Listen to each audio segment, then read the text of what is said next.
చీకట్లో కూడా కానొస్తుంది. నీ ముఖం కానొస్తుంది, నా ముఖం కానొస్తుంది. అవునుగా. తినవా తాత? ఇప్పుడే ఏ కూర వేసింది? పొద్దున్న నుంచి అదే చేసిందా అమ్మమ్మ? అయిపోయిందా? ఓ నాకు లేదు. నాకు ఏది? మొత్తం ఉడుచుక తిన్నావా? లోపుక తాగినవా? ఇప్పటిదాకా ఈడ తిన్నావు, ఇప్పుడు తిన్నావా?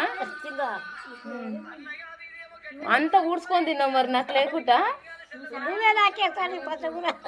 మరి నువ్వు అనకపోతే ఇక ఆకుకూర తోటకూర తెస్తుంటే అంటుంటే